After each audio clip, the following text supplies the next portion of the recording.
Okay, outfit check. Naka-leather tayo for this activity. It's our second full day here in Kazakhstan. Yan. It's the time check, it's 4 a.m. Madam No. It's 4 a.m. We are early for today's video because our activity is mag-canyon and lake tour tayo this today. So this will be a jump pack, full, I think more than 12 hours na trip, exploring the canyons and the lakes here in Kazakhstan. No? Is ready, already prepared, Madam. Okay. Jassy Jung, are we go? Si Jassy Jung, okay Jim, time check, 4:15. Ang ating call time doon guys sa ating tour is 4:30 a.m. Aabot ba tayo? Aabot pa tayo for today's video.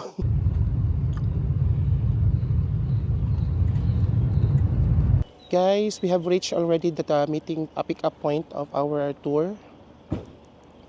Sa pick-up point is harap lang ng Astana International Hotel. Tapos, parang may barber shop here. And then, eto na, yung ating ride. We will be under Panda Travel and Tours. Yung sinakyan namin guys is Yandex Ride. Madali lang siya. However, yung aming payment is may mga ride na nagpupush siya sa card. May mga rides din na nagde-decline siya. So, hindi consistent yung payment method. Jassy and Jerwin. Marlon. Guys, yung upuan.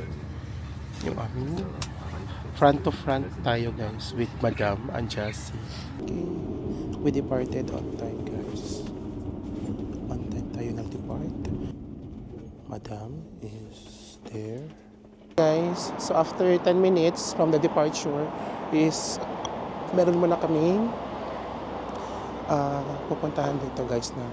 So the guide gave us some time para magbili ng mga snacks on our way to the Candy Lake. Sabi ng guide namin guys, baka late na daw yung lunch mamaya, around 2 to 3 p.m. So if you can grab some snacks here, you can grab some snacks. Our guide advised us also guys na mag-withdraw na lang ng cash here kasi baka wala daw card payment doon sa ating pupuntahan. So we have 20 minutes to spend here sa convenience store before we'll be heading back to, before we will be going to our first stop, the Charin Canyons.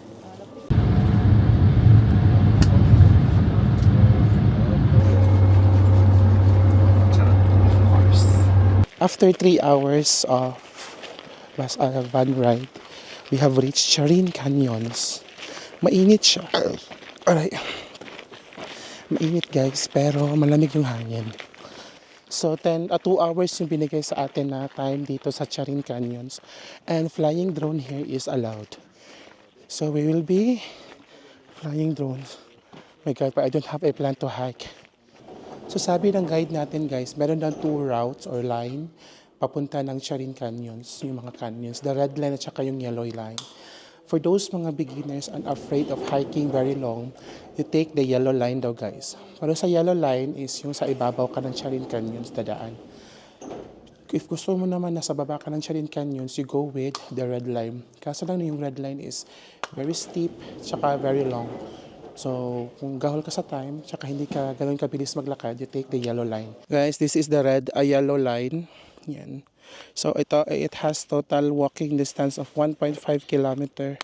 And mostly, sa ibabaw tayo ng canyons. Nakatat guys, so ito yung mga traditional houses ng Kazakh. Yan. Grabe yung view, para tayo na sa Arizona. Sa Grand Canyon din ng US. Arizona Beach. My gosh. So, next time ba is Arizona na ba tayo, te? USA na ba next time? Sige, magsabay mag-file ni Ma'am Rabia ha, o ni Madam Marloni. Ayan, guys. If you opted for the red line, so mostly yung lalakaran mo is dito sa ibaba ng canyon. So, since nasa yellow line tayo, dito tayo sa ibabaw.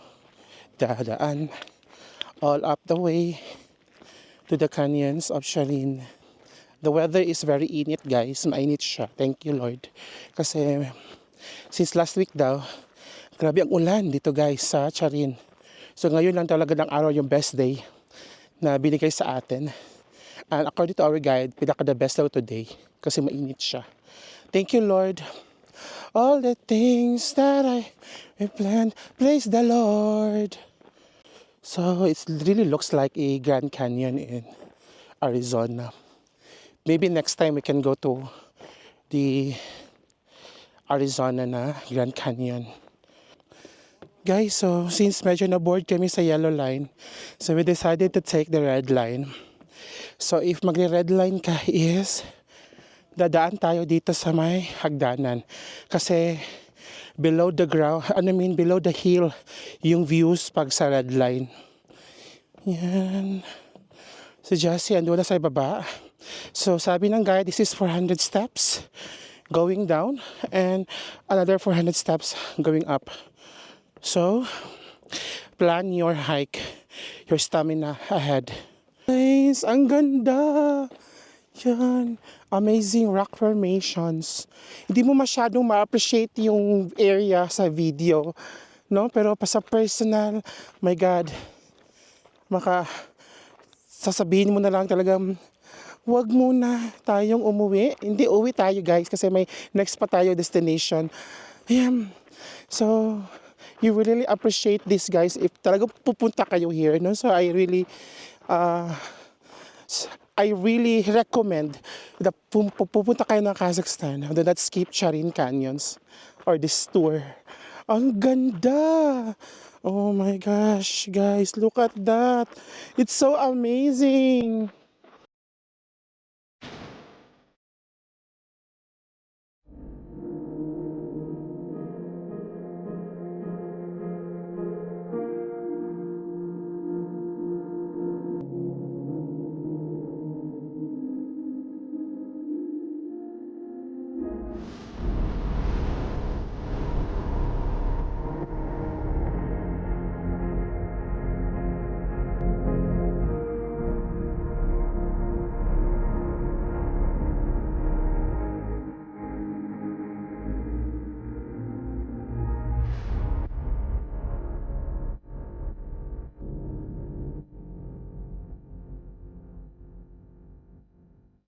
Guys, it's so tiring.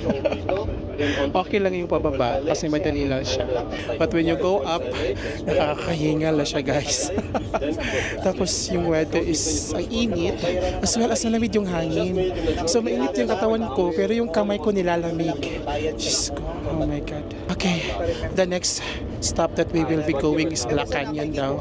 So may dalawang canyons tayo pupuntahan ngayon. And then after that is called Candy Lake. Then last stop natin yung Colsay Lake. Oh my God, this will be a very long, tiring, exhausting day. Guys, our second stop is the Black Canyons. So it was called Black Canyons because it's color black. But I think I'm seeing color green. So 15 minutes lang yung stay time natin dito. The good thing here is wala siyang hiking. So less ang ating lakad. So view lang talaga siya. Oh, it's really a black canyon. Black talaga yung canyon niya guys. Look at this. Ayun, black talaga yung canyons guys. It maybe doesn't look like a black in the video. Pero in person maitim siya. Maybe because also of the shade of the sun. Hindi siya masyado naiilawan kaya naging black yung canyon. Parang may ano talaga yun, parang may swing ng wings. Free ba kaya dito or may bayad pa? If may bayad, how much would it be? 5 minutes, it's 2,000 tenge. Ayan. So 5 minutes guys na swinging dito sa kanilang. Ayan.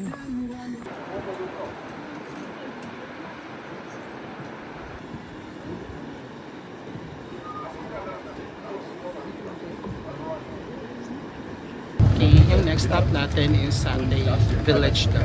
On up to Candy Lake. So sa Candy Lake, marami daw mga candies. I'm looking forward for the candy. Guys, so na-transfer kami ngayon ng another car. I don't know saan to papunta. Oh my God. I think we're going to the Candy Lake. Candy Lake na ba to? Satay. Enjoy off-road adventure to Candy Lake Sunken Forest Parking. Следующие минут 15-20. Да, мы будем. Yes, it's official and formal. Also, we say salam or assalamu alaikum. Yes, because mostly we used to follow Muslim. Guys, ayan. Sumakay kami dyan sa parang minibus. galing sa pick up point. It is a 20, parang 15 to 20 minute bumpy ride. Tapos from here, after here, naka-arrive na kami sa starting point is you have three options to reach Candy Lake. First one is yung walking. So walking, of course, medyo matagal. Second is you can ride the taxis. May taxi sila dito. But it's different from the payments of package. So yung taxi is 1,000 tenge per way. And the third option, yung pinaka-exciting, is horseback riding. So sa horseback riding is 8,000 tenge. Round trip na siya. My God. So of course, first time natin, so magta-try tayong mag-horseback riding. Are the horse? My God. Kaya ko ba to? Kaya ko ba to? Horseback ride. Horseback ride. Yeah. Yun yung trail pag horseback riding.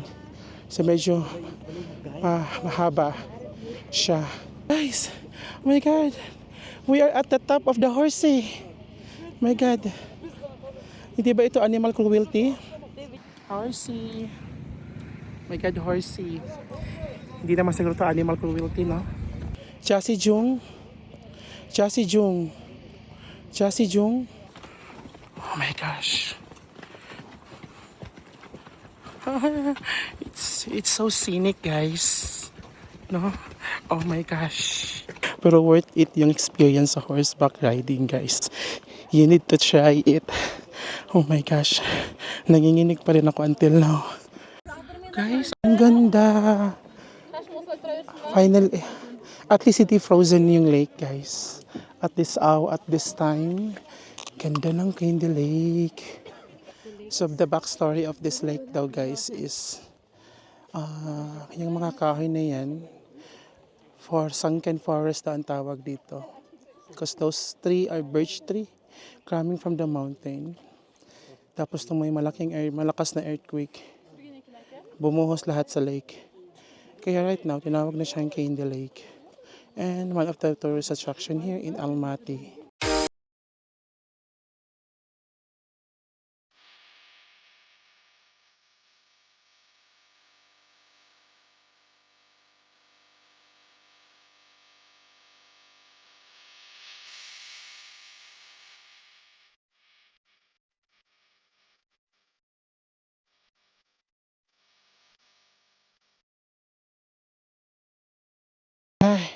So tapos na kami nag-explore sa Candy Lake, guys.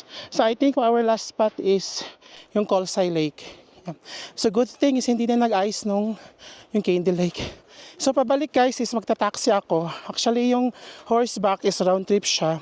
Pero ako gusto ko kasi maka-experience din si Madam Merloni ng horseback riding.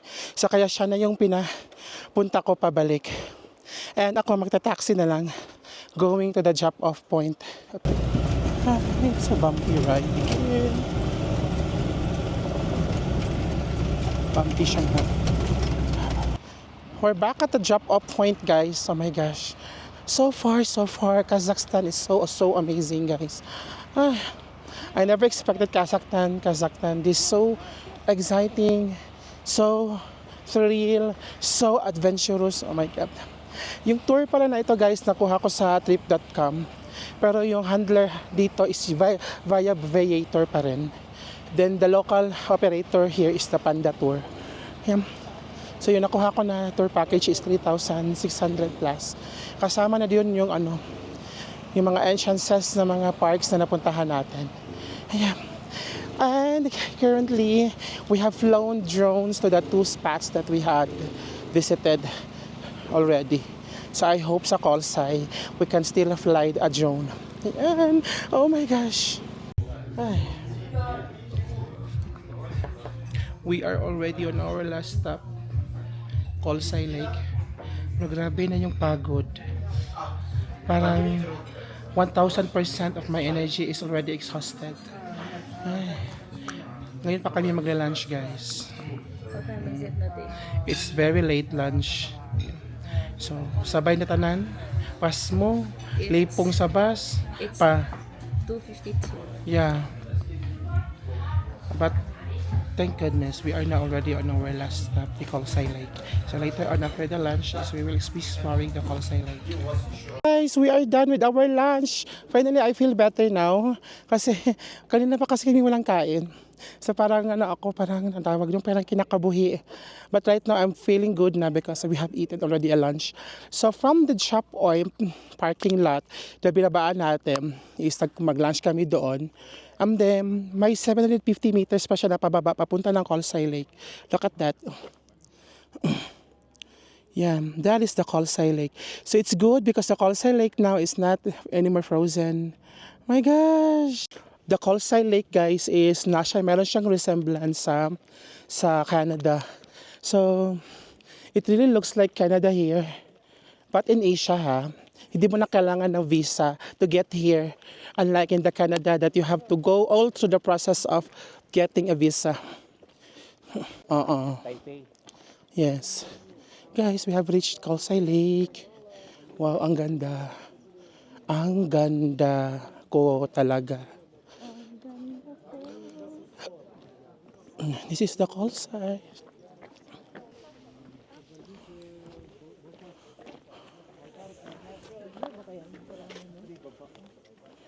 Wow! So this is... May hagdanan pa siya pababa, guys. Ayan. All the way up to the platform. Siya. Pero parang hindi na tayo bababa. Kasi we cannot take it anymore.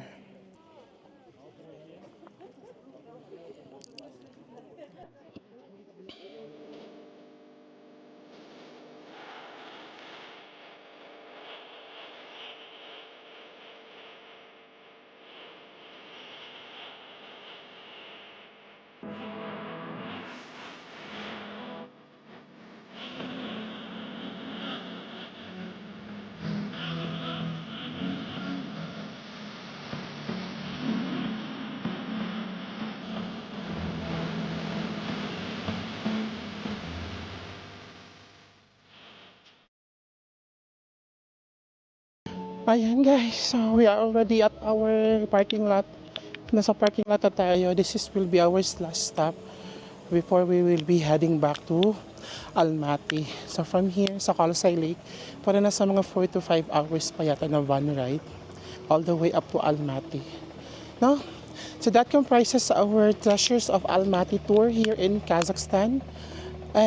If you will be coming here in Kazakhstan, guys, do not forget to avail this tour because you will really mesmerize. You will be really be amazed by the beauty of Kazakhstan. However, though it's really tiring, guys, talagang napaka-tiring niya at saka exhausting, no? But the view, it's really rewarding, no? Tanggal lahat ng mga kapagod nyo. So, a tip of advice, pag magpunta kayo here, or avail nito na tour, is bring some cash, kasi most of the stores here, hindi nagtumatanggap ng cash. And then, you bring enough food, kasi talagang very late na talaga yung lunch, guys. No? So, parang ako doon, pass mo ako doon. Then,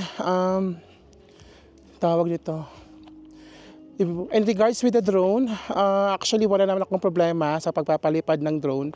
Pero actually sa talaga guys, sa Charin, tsaka sa Black Canyon, it's really free to fly a drone. So free lang siya. I mean free, tapos you are allowed to fly. However, in Colsay at tsaka in Candy Lake, you'll have to take precaution kasi sabi ng aking guide is may bayad daw pag pagpa-fly ng drone. However, in my entirety of flying the drone, hindi naman po tayo na hinga ng fees. Ayan. So that's all for this vlog. And by tomorrow, guys, is pupunta na tayo ng Kyrgyzstan. Will be our 18th country. So from here in Almaty, magbabas tayo all the way up to the Kyrgyzstan. No? So everything about the crosser boarding to Kyrgyzstan will be on our next vlog. That's all for the day. See you again in our next travel. Bye!